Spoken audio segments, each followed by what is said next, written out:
everyone. This is Saqib Azam. Welcome to our program, We and the World. A summit of the Shanghai Cooperation Organization was held in the Chinese city of Tianjin. The meeting took place on August 31 and September 1. The Prime Minister of Pakistan also participated in it. In this context, today we will discuss in detail the nature of Pak China relations. But first, let us discuss the floods. Dr. Azam is with us. Let us ask him. These recurring floods in Pakistan, how much are they connected to Pakistan's foreign relations? Yes, Sakib, thank you. These floods in Pakistan are related to Pakistan's external relations as much as Pakistan's relations are with India. There is only one international dimension currently under discussion with respect to these heavy floods in Pakistan's, particularly alongside the Indian border. In Okay. fact, many people are convinced and they are arguing that India has weaponized water and it has released huge amounts of water all of a sudden at night, and which played havoc with the lives and properties and with the livestock in wild areas of Pakistan. Okay. So this time the Prime Minister of India also attended the Shanghai Cooperation Organization summit. Yes, it is interesting. In fact, the annual summit uh, takes place every year. A summit of the members of the Shanghai Cooperation Organization, which is SCO, and for last 7 years, the Prime Minister of India had not been attending this summit. So it showed its not very enthusiastic, rather a negative attitude towards the Shanghai Cooperation Organization. And after so long, Narendra Modi, Prime Minister of India, decided and participated in the SCO summit in Tianjin. And I think the most of the credit goes to the American President Donald Trump, who has put a lot of pressure on Narendra Modi, and in fact, Narendra Modi feels isolated at the global stage, and this was the reason behind his decision to participate in the SCO summit and visit China.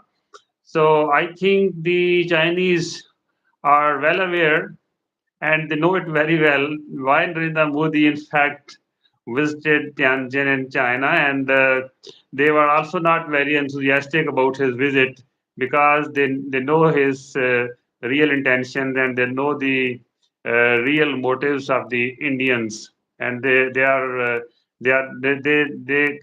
know the history of the Indian policies and foreign policy well. Hmm. Okay. And what are the key outcomes of this meeting for Pakistan? Yes, I think Pakistan has benefited a lot from this summit because leaders from more than 20 countries were invited by China, and the Tianjin Declaration, which was made after the summit, it condemned the terror attacks in Pakistan, and I think it is a diplomatic gain for Pakistan. And secondly, the second phase of China-Pakistan economic corridor, it is also pushed forward and it has made some progress during during the visit of Pakistan's Prime Minister Shahbaz Sharif for this summit. And the Prime Minister of Pakistan also witnessed the military parade organized and held in the Tiananmen Square in connection with the Chinese victory over its adversaries in the Second World War. And our Prime Minister also held meetings with world leaders, including the Turkish President Tayyip Erdogan and many others. And our Prime Minister also visited the Tianjin University, and they have a very sophisticated facility which is named as the National Earthquake Simulation Center. It is a very advanced facility which has been established to study earthquakes and its impact on the communities and the localities. And most importantly, agreements between China and Pakistan worth $8.5 billion have been signed during this visit. So I think Pakistan has gained a lot from Prime Minister Shahbaz Sharif's visit to China.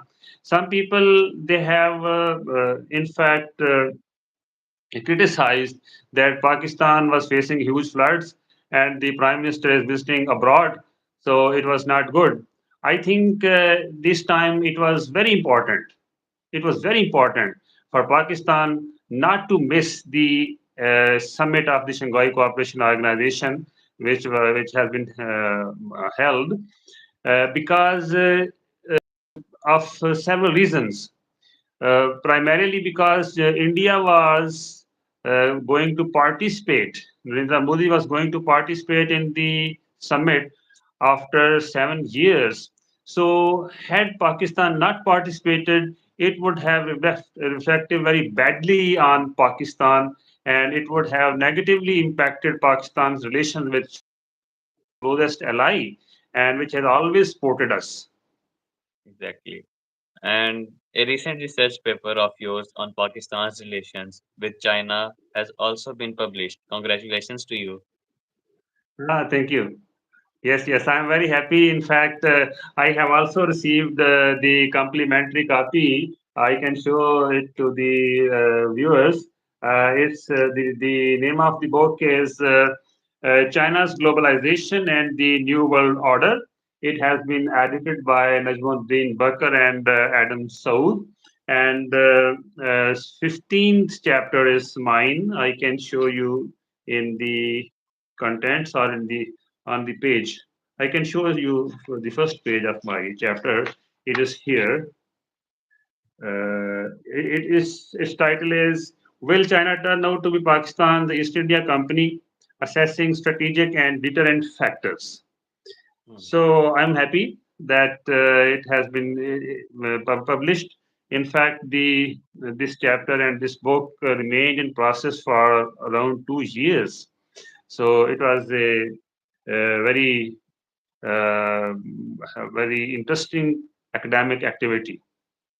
Mhm. Okay. So, in this chapter, which aspects of Pak-China relations have you discussed?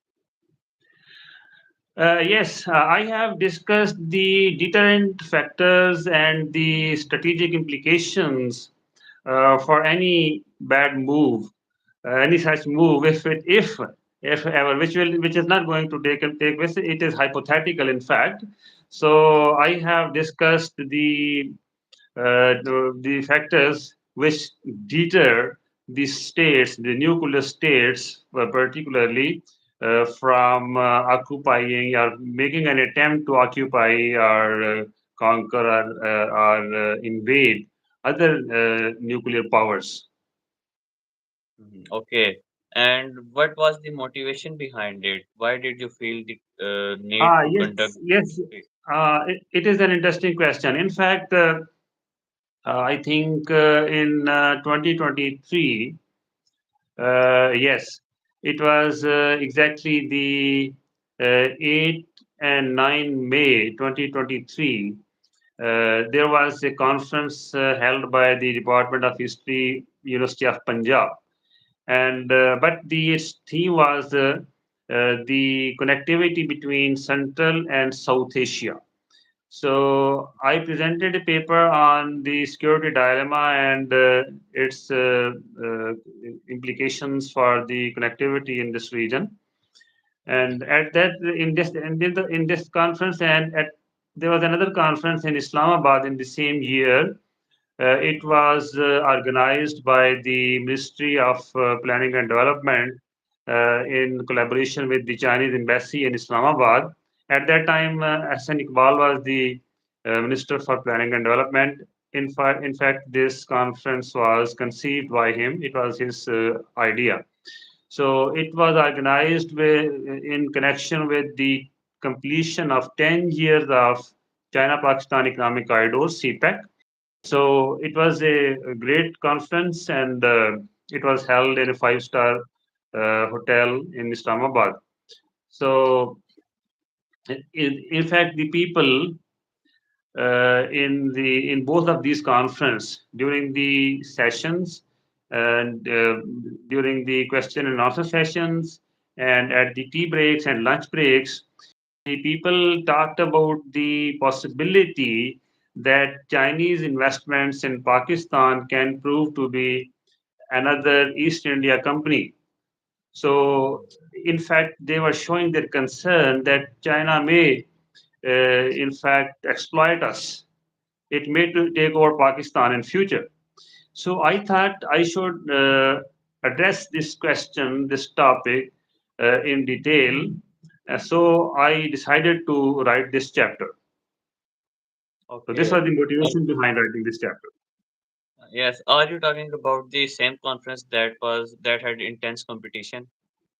Yes, there was a great competition. In fact, for this conference, the conference secretary told in his speech that there were more than 400 abstracts which were submitted, and the selection committee selected about 120 abstracts from more than 400, and then the more than 100 scholars they submitted their research papers for presentation in the conference, and the selection committee again selected roughly 60 papers.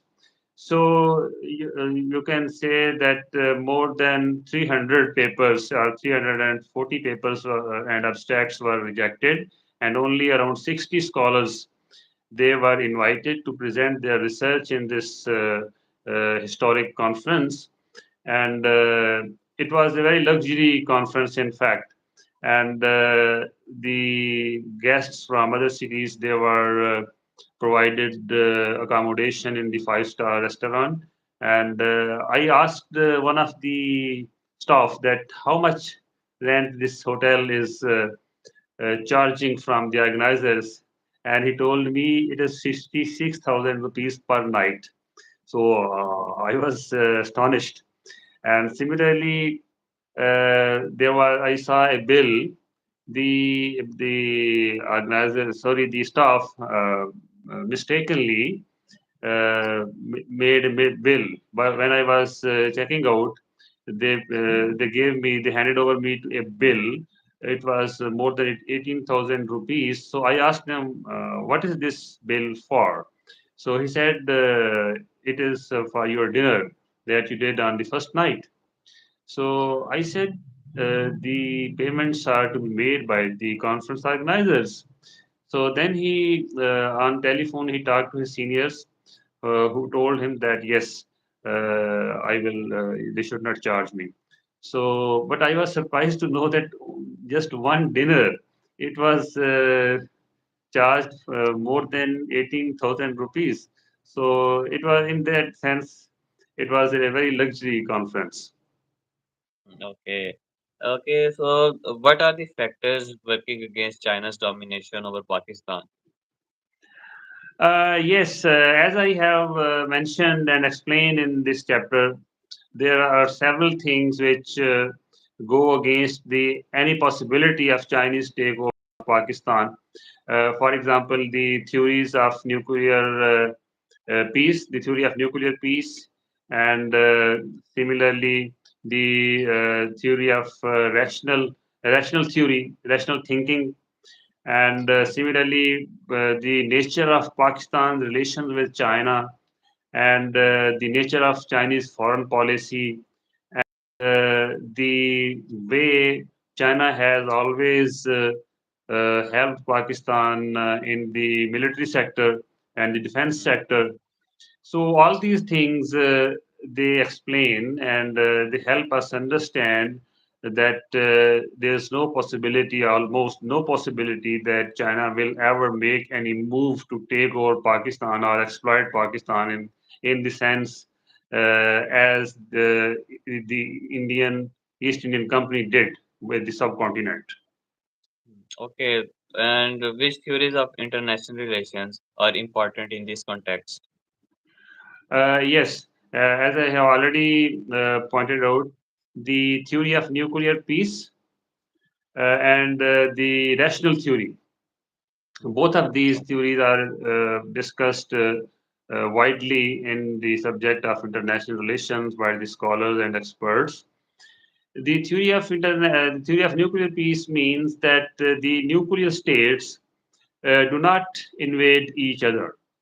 They do not make any attempt to occupy each other. And since the end of this Second World War in 1945, no nuclear state has ever invaded or attempted to occupy any other nuclear state. So this is the theory of nuclear peace. Henry Kissinger also wrote in 1980s, who was Secretary of the State of the United States. He wrote that never two nuclear states have fought against each other except for skirmishes. And there were skirmishes between China and the Soviet Union on its border. And now we can also have examples of skirmishes between China, Pakistan, and India. So, but there is no total war, and there is no attempt between any set of two nuclear states that they invade each other. Similarly, the rational choice theory or theory of rational thinking, it also explains that states are rational actors. They make decisions wisely and after having think through the things thoroughly. So their decisions are very rational practically. So it is not rational that the states go to nuclear war. So if those two states which are nuclear and they start fighting and one of them tries to occupy the other, obviously there will be a huge risk of nuclear war and it will be an irrational thing to do. Okay, and what direction is indicated by the China's foreign policy? Yes, most of the scholars of the international relations and international politics, they have pointed out and they agree that Chinese foreign policy is peaceful. And China is focused on economic cooperation, economic development, and economic investments abroad. So Chinese foreign policy is not militaristic, as has been the case with other global powers. So China has tried to solve its disputes with other states peacefully, generally. Okay, are you talking about the peaceful rise of China? Yes, China's peaceful rise, it is talk of the town. Most of the scholars, most of the countries, they talk about the peaceful rise of China because China is making progress through economic development and economic cooperation with other states in all regions of the world. So it is essentially an integral part and a very important part and dimension of Chinese foreign policy. Yes, China seeks to establish its identity as a responsible state, and to some extent, it has been successful in doing so. Yes. In fact, the Chinese rulers, they have successfully avoided going to big wars, and they have tried to sort out their disputes with other states peacefully, as I said. And yes, it wants to be known as a responsible state, just like Pakistan. Pakistan also poses, and in fact, it behaves as a responsible state. Similarly, China, it has made it an essential part of its international identity that it is a responsible state, and it wants to grow economically, and it wants to cooperate with other states, and particularly it is helping the developing countries in different ways. So this way, the point of being a responsible state is an essential part of Chinese soft power and its foreign policy. China is becoming increasingly popular in developing countries. Yes, as I said that Chinese foreign policy is focused on economic cooperation and economic development, and it provides grants and loans to 20s of countries around the world. So, and it does not coerce them, and its policy, it believes in mutual respect. So there is a Chinese quotation which is very famous among the diplomatic circles. The Chinese say that close neighbors are better than distant relatives. So Chinese diplomats and leaders, they often they often repeat this quotation in their speeches and in their statements. So, in fact, this is the reason that the developing world, the weak countries, in fact, they feel comfortable while dealing with the Chinese leadership as compared to the other global powers. In fact, it is heard that American diplomats, their ambassadors, sometimes they become arrogant, and sometimes they do coerce the diplomats and leaders of weak countries. So, but China does not do this. So this is one of the basic reasons that China is becoming very popular in the developing world. Okay, and why does China maintain such a firm stance on its territorial disputes? Yes, its stance on its territorial disputes is strong because, in fact, it wants to prove its claim. And the experts of international relations, they have commented that if China shows leniency while dealing with the rival states or other states in dealing with while dealing with the territorial disputes, so it may be taken as its weakness, and the domestic opposition in China may use this point against the Chinese government. So the experts say this is the basic reason that China, while dealing with the territorial disputes, takes a strong position. Okay, is China's approach to border disputes any different from other major powers? Yes, obviously and clearly, Chinese approach towards solving the international territorial disputes, it is very different. The global powers have been using their military force, and they have been coercing others, and they have been fighting wars to solve their territorial disputes. So, but China, it has very rarely used its military force. It had since 1949. It has used its military force in just six territorial disputes out of 23.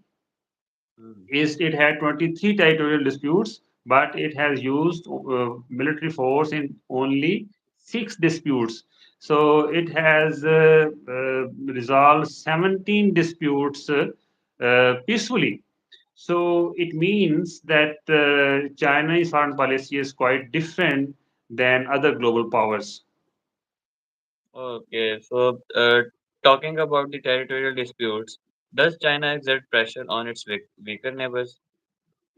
No, in fact, it is the other way around.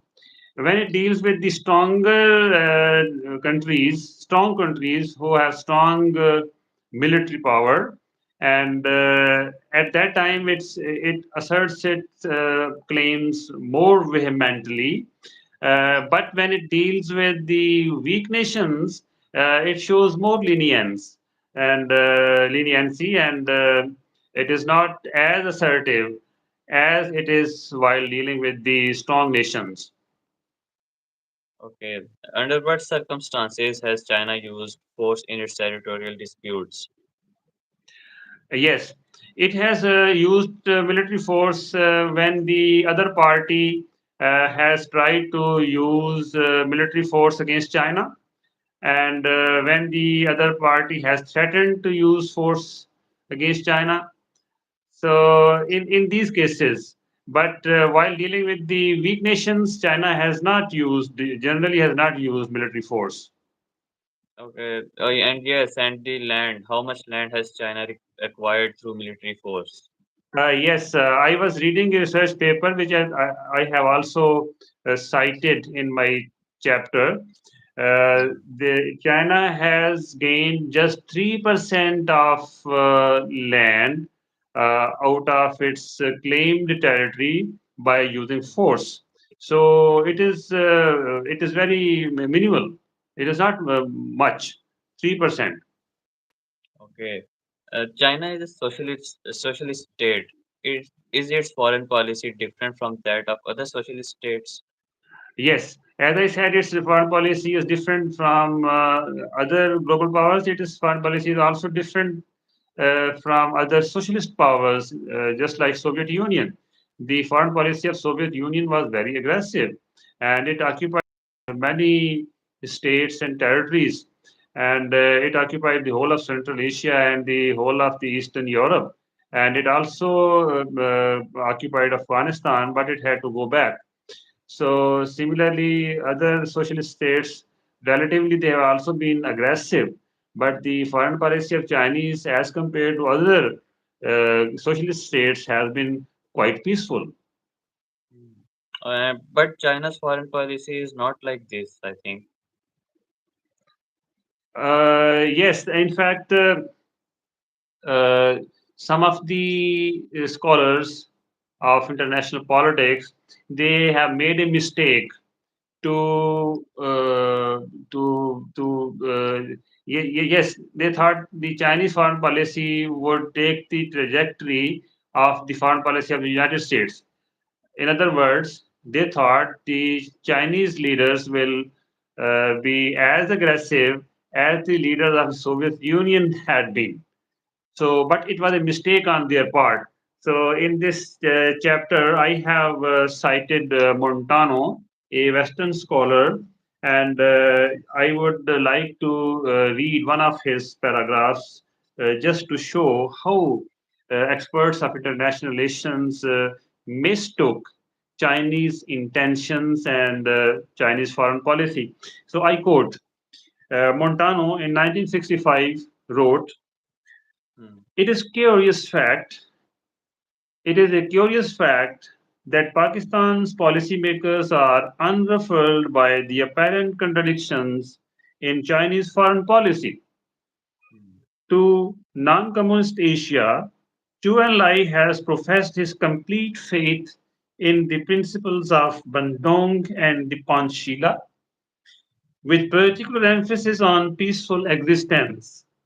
Hmm. Yet, in the communist world, Mao has insisted firmly that there must be no softness towards non communists, no tolerance of deviationists, no straying from orthodox Marxist militancy towards the non communist world.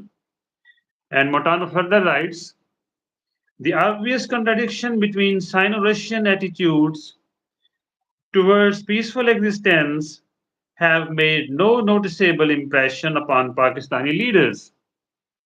Rawalpindi has expressed no fear about China's intentions, though the Pakistanis cannot but be aware of Peking's actions in her relations with India, or of Chinese declared faith in war as a means of enlarging their influence and widening their sway.